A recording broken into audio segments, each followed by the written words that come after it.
তাহলে আমাকে ধরতে হবে না, তোমাকে ধরো। হ্যাঁ বল ধরবো, দাও।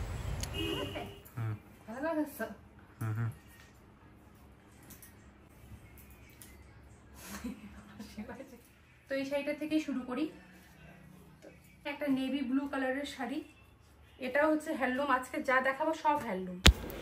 Hello everyone, welcome back to our channel. আশা করছি তোমরা সকলে ভালো আছো, আমিও ভীষণ ভালো আছি। তোমাদের সকলকে সাথে নিয়ে আজকে আবারও চলে এসেছি একটা নতুন ব্লগ নিয়ে। তো চলো পুরো ব্লগটা কন্টিনিউ দেখো। আই হোপ আজকের ব্লগটা তোমাদের ভালো লাগবে। তো মা কিন্তু এদিকে রান্না করেছে, আমি শুধু এদিকে শোলা কচু ভাজা করলাম আর এদিকে পাঁপড়গুলো ভেজে নিচ্ছি। কি কি রান্না হয়েছে তোমাদের সঙ্গে তো নিশ্চয়ই শেয়ার করব। তো আজকেও এই সকালবেলা রান্নার থেকেই ভিডিওটা স্টার্ট করেছি। তো এদিকে না গোল গোল পাঁপড়গুলো ভেজে নিচ্ছি। এই পাঁপড়গুলো খেতে বেশ ভালো লাগে ডালের সঙ্গে। তো চলো একটা কমেন্টে রিপ্লাই দিয়ে দিই প্রথমের দিকেই, এই পাঁপড়গুলো প্যাকেটে ভরতে ভরতে। সবাই তোমরা শুধু কমেন্ট করে আমাকে এই জিনিসটা জিজ্ঞাসা করো যে আমি আমার চুলে কি লাগাই। আমি তোমাদের সঙ্গে অনেকবার বলেছি আমি আমার চুলে সেরকম কিছুই লাগাই না। আমি শুধু শ্যাম্পুর মধ্যে হচ্ছে ক্লিনিক প্লাস শ্যাম্পুটা করি, আর তেলের মধ্যে জেসমিন তেল, এটা আমার বর ইউজ করে, সেটাই আমি যখন ইচ্ছে করে লাগাই। তাছাড়া আমি কিন্তু সেরকম কিছুই আমার চুলের যত্ন নিই না। আর একটা কথা কি বলো তো, যাদের চুল ছোটোর থেকেই ঘন থাকে ভালো থাকে তাদের কিন্তু থাকেই। এটা হচ্ছে বাবা মার উপরই নির্ভর করে পুরো চুলটা। আমার মা বাবা দুজনেরই মাথায় প্রচুর চুল, তাই জন্য কিন্তু আমার মাথাতেও এত চুল, আমার ভাইয়ের মাথাতেও প্রচুর চুল, আর আমার দিদির মাথায়ও প্রচুর চুল ছিল, কিন্তু এখন অনেকটা কমে গেছে কারণ দিদি যত্ন নেয় না। আর তার মধ্যে বেবি হওয়ার পর অনেকেরই চুল উঠে উঠে যায়। তো এদিকে দেখো আমি ফার্স্টে আমার শ্বশুরমশাইকে খেতে দিচ্ছি। এখানে চাল কুমড়ো করা হয়েছে, হচ্ছে সর্ষে দিয়ে শোলা কচু ভাজা, পাঁপড়, ডাল আর হচ্ছে লেবু। তো খাওয়াটা কিন্তু দারুণ লেগেছিলো। আজকে নিরামিষ রান্নাবান্না হয়েছে কারণ সোমবার, আর খাওয়াটা সেই টেস্টি লেগেছে। তারপর খাওয়া দাওয়া হয়ে যাওয়ার পর এই যে খাওয়ার থালাগুলো মেজে নিচ্ছি। আমরা তিনজন খেয়েছি, মা গেছে পুজো দিতে, তো মা হচ্ছে পুজো দিয়ে এসে খাবে। আর কি বলো তো, যা বাসনপত্র থাকে আমি রান্না করতে করতেই মেজে ফেলি, খাওয়ার পরে মানে শুধু খাওয়ার থালাগুলো মাজি। না হলে অনেক বাসন জমে গেলে না তখন খাওয়ার পর আর মাজতে ইচ্ছে করে না, তখন শরীরটা ভারী ভারী লাগে।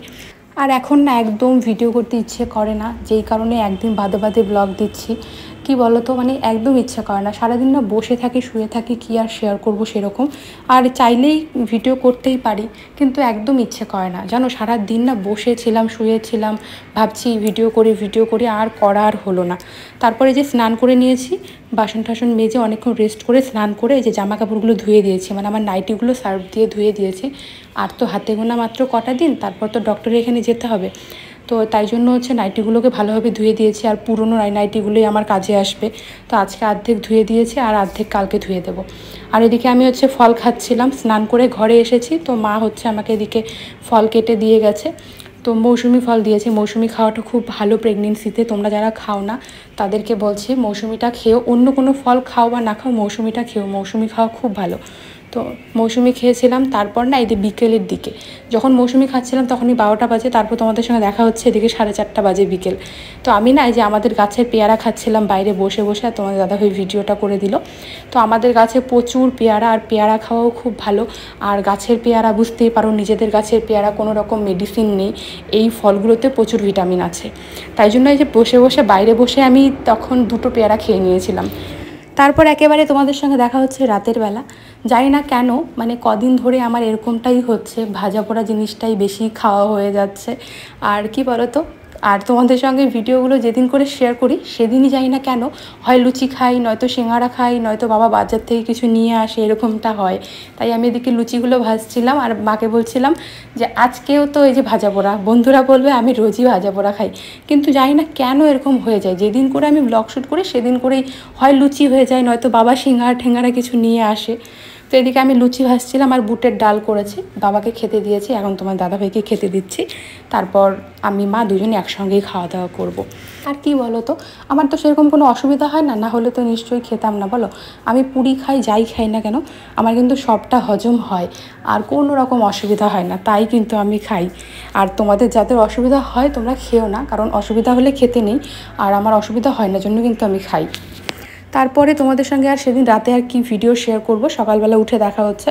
ঘুম থেকেই মাত্র উঠলাম, উঠেই যে ঘর দুয়ার ঝাড় দিয়ে নিচ্ছি, আর আমার শাশুড়ি মায়ের দিকে চলে গেছে উঠোন ঝাড় দিতে। তো ঘর ঝাড় দিতে তো এখন একটু অসুবিধা হয়, তাই জন্য মানে নিচটা যখন ঝাড় দিতে হয় একটু বসে বসে ঝাড় দিই আর কি। ঘর ঝাড় দিয়ে তারপর যা আমার কাজ থাকে ডেইলি, এই চা ঠা করে দেওয়া সেরকম, মানে এখন হচ্ছে ওভেন টোভেন এগুলো মাই পরিষ্কার করে রাখে। আমি এই যে ঘরটা ঝাড় দিয়ে নাইটিটা বাসি কাপড়টা ছেড়ে আর কি চলে যাই চা করতে, সবাইকে চা করে দিই। চা করার কাজটা আর কি আমি এখনও করি, ডেইলি করি। আর ভালো লাগে চা করতে, কারণ চা খেতে ভালো লাগে, তো তাই জন্য করতেও ভালো লাগে। তো এদিকে ঘরটার ঝাড় দিয়ে নাইটিটা চেঞ্জ করে নিয়েছি। আর আমার তো ব্রাশ করেই, জল না খেলে ভালো লাগে না। আমি সারাদিন যতটুকুই জল খাই বা না খাই, কিন্তু আমি সকালবেলা ঘুম থেকে উঠে ব্রাশ করে আমি কিন্তু জলটা খাবোই, আমার ভালো লাগে না না হলে। তো জলটা খেয়ে নিই। তারপর হচ্ছে রান্নাটা আজকে আমিই করব, কারণ আজকে হচ্ছে জন্মাষ্টমীর উপবাস করবে আমার শাশুড়ি মা, তাই জন্য তো মা খাবে না, আমরা 3 জন খাবো, তাই রান্নাটা আজকে আমিই করব। তো মা এখানে কচু শাক এনে দিয়েছে, আমার খুব খেতে ইচ্ছে করছিল, কচু শাক করেছি, আলু সেদ্ধ করেছি, আর হচ্ছে এখানে কোয়াশ দিয়ে ডাল করেছি, আর হচ্ছে পাঁপড় ভাজা। কারণ আজকেও নিরামিষ, বাড়িতে যেহেতু জন্মাষ্টমীর উপবাস করছে আমার শাশুড়ি মা, তাই জন্য আমরাও নিরামিষই খাচ্ছি কিন্তু। তো চলো খাওয়া দাওয়া করে দেখা হচ্ছে। হ্যালো বন্ধুরা, তো এই যে খাওয়া দাওয়া করে এখন বসেছি, তোমাদের সঙ্গে কিছু শাড়ি কালেকশন শেয়ার করব। তো তোমরাই বলছিলে যে তোমাদের সঙ্গে যেন আমি কিছু শাড়ি কালেকশন শেয়ার করি, তো একদিনে তো এত শাড়ি দেখানো সম্ভব না, তো ভেবেছি যে প্রত্যেকটা ভিডিওতে কিছু কিছু করে শাড়ি তোমাদের সঙ্গে শেয়ার করব। তো আজকে হচ্ছে হ্যান্ডলুম শাড়িগুলোই তোমাদেরকে আমি দেখাবো। তো আজকে যেগুলো শাড়ি নিয়ে বসেছি সব হ্যান্ডলুম। তো চলো, এখানে কিছুটা আমার স্বাদের শাড়ি আছে, আবার কিছুটা এমনি শাড়িও আছে, চলো দেখাই। তো এই শাড়িটা থেকেই শুরু করি। তো এই যে একটা টিয়া কালারের শাড়ি, এই শাড়িটা আমার খুব ভালো লাগে, কিন্তু এখন তো আর শাড়ি পরাই হয় না। এই যে পুরোটা আমি খুলে দেখাচ্ছি না, অল্প একটু করে খুলে দেখাচ্ছি, কারণ আবার এগুলো ভাঁজ করতে ইচ্ছে করবে না পরে। তো পুরো অল বডিতে এইরকম, আর এটা হচ্ছে আঁচল, আর এটা হচ্ছে আঁচল, আর আঁচলের মধ্যে যেরকম পমপম দেওয়া আছে, এরকম পমপম দেওয়া আছে। পুরো শাড়িটাতে এরকম কাজ করা, মনে হয় যে এগুলো হাত দিয়ে ফেব্রিক দিয়ে করা, আর কালারটাও খুব সুন্দর শাড়িটার।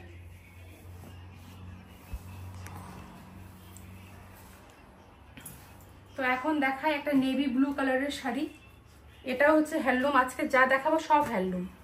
তো পুরো শাড়িটাতে এরকমই কাজ করা, পুরো শাড়িটা নীল আর এখানে গোল্ডেন কালারের কাজ করা। তো এরকমই পুরো শাড়িটা, তাই খুলে আর দেখাচ্ছি না।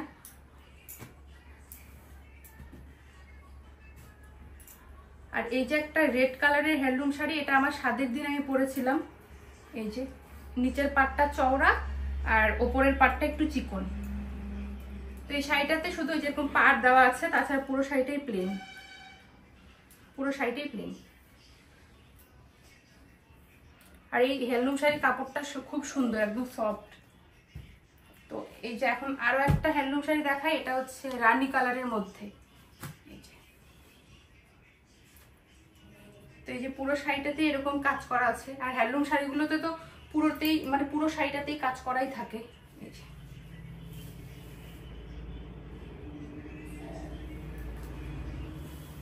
পরে ভাঁজ করবো। এখন আরো একটা রেড কালার হ্যান্ডলুম শাড়ি দেখাচ্ছি। এই যে এটা হচ্ছে পাটটা চিকন, আর পুরো অল বডিতে এরকম বুটি বুটি করে ডিজাইন করা, ছোট ছোট। রেড কালার শাড়ি আমার এখন আর ভালো লাগে না, প্রচুর রেড কালার পরে নিয়েছি, তাই এখন আর রেড কালার ভালো লাগে না। এখন হচ্ছে এই কালারগুলো আমার খুব ভালো লাগে। তো এই যে একটা হ্যান্ডলুম শাড়ি, এটা হ্যান্ডলুম ঠিক না, এটাতে মিক্সড আছে, কিন্তু এই শাড়িগুলো আমার খুব ভালো লাগে। আর হ্যান্ডলুম শাড়িগুলো এমনি না হলে অনেকটাই বড় হয়, কুচিও অনেকগুলো হয়ে যায়, আর এই শাড়িটা আমার খুব পছন্দের। তো এটা হচ্ছে গ্রিন কালারের একটা শাড়ি, এই কালারটা এখন খুব চলছে। এই সেম শাড়ি আরো একটা আছে, এই যেটা ইয়েলো কালারের, এক কালারের মধ্যে। এই যে নিচটা হচ্ছে চওড়া একটা পাড়, আর ওপরে একদম চিকন পাড়, যেটা ঘাড়ের এদিকে যাবে, একদম চিকন একটা পাড়। তো তোমাদের কোন শাড়িটা বেশি ভালো লাগলো কমেন্টে জানিও। তো আরো প্রচুর হ্যান্ডলুম শাড়ি আছে, তো আজকে এই কটাই শেয়ার করলাম, কালকে আবার তোমাদের সঙ্গে কিছু শাড়ি কালেকশন শেয়ার করব। তো চলো আজকের ভিডিওটা এখানে এন্ড করছি, কিরকম লাগলো কমেন্টে জানিও। টাটা।